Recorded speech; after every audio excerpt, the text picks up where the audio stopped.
Hari terakhir program makan bergizi gratis sudah dilaksanakan termasuk hari ini sudah dimulai untuk ibu hamil, balita dan juga ibu menyusui. Seperti apa evaluasi dari DPR dan juga Banggar?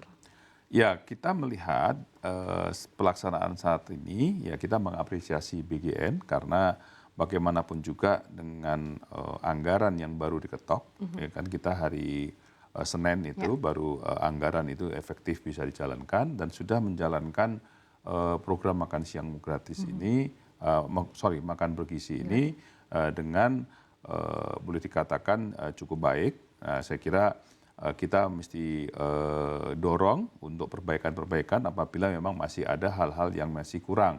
Karena bagaimanapun juga kita paham bahwa yang namanya event atau program yang besar ini tentunya pasti ada beberapa kekurangan-kekurangan. Dan itu tentunya nanti DPR akan memberikan sesuatu masukan-masukan kepada BGN untuk kedepannya akan menjadi lebih baik. Saya kira.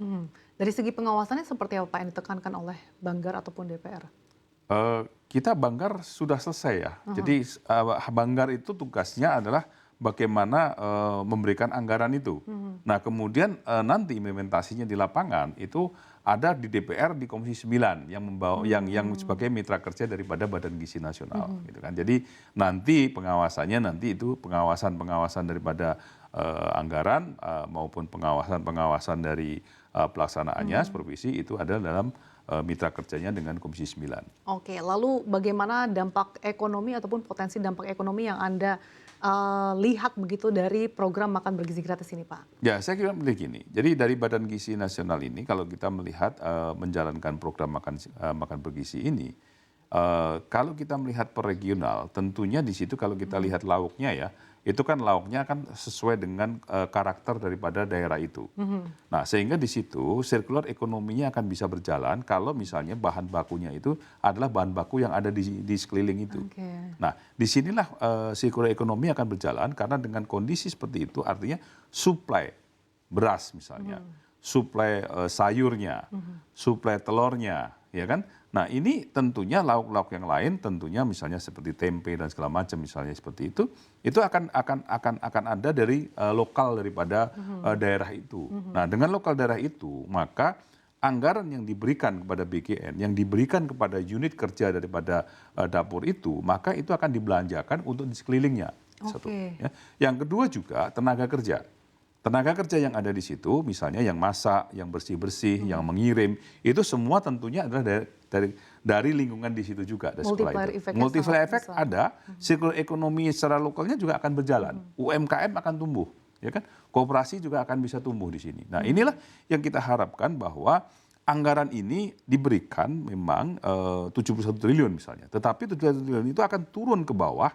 Dan ini akan dirasakan oleh yang namanya masyarakat bawah, UMKM akan dirasakan, kemudian makan anak-anak juga akan makan siang dengan baik, gitu kan? Nah ini tentunya juga dengan makan siang itu tentunya juga mengurangi daripada cost yang dikeluarkan oleh satu keluarga. Bahkan kalau kita lihat mereka makanannya lebih dibawa pulang, diberikan kepada adiknya, diberikan kepada saudaranya gitu kan. Nah di sini kan tentu kita akan melihat bahwa ini satu gerakan yang kita lihat bahwa ini masyarakat kita semuanya akan terlibat di bawah ini. Nah ini secara ekonomi juga akan bergerak. Nah makanya dalam hal ini pertumbuhan ekonomi dengan adanya pergerakan makan bergizi ini, keyakinan untuk ada penambahan daripada permasalahan daripada ekonomi daerah itu. Jadi membangkitkan roda perekonomian melalui tadi UMKM yang bisa tumbuh dan juga tentunya anak-anak yang lebih bergizi tadi ya Pak ya sehingga bisa mendukung Indonesia Emas 2045. Pastinya. Nah tentunya setelah menjalankan program makan bergizi gratis, dalam waktu dekat pemerintah juga akan menggelar atau meluncurkan program cek kesehatan gratis atau screening kesehatan nih Pak. Seperti apa sih diskusi dari Banggar di tahun 2024 lalu terkait dengan program ini? Ya ini termasuk program Quick Win yang kita katakan.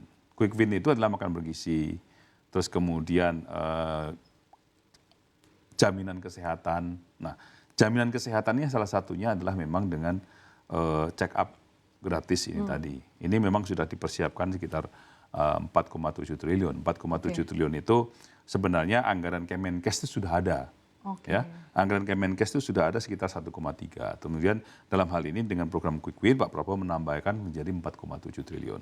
Oke, Nah, in ini total 4,7. 4,7 triliun. Nah, ini tentunya bahwa program ini sudah dipersiapkan sejak awal juga bahwa ini adalah masuk dalam program Quick Win. Yang total semuanya itu sekitar 112 triliun yang memang harus dipersiapkan. Salah satunya adalah dengan pangan, ya, dengan ada pangan juga, penyediaan swasembada pangan, terus kemudian penyetakan sawah dan segala macam. Ini sudah dipersiapkan oleh Banggar.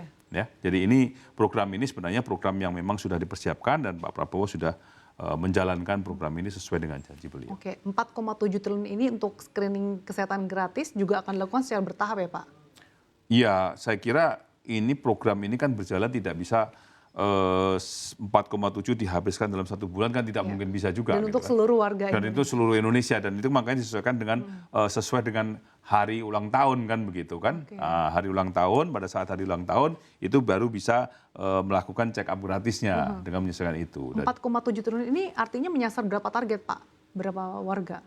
Untuk tahun 2025. Hingga saat ini kita tidak bicara mengenai masalah warga itu.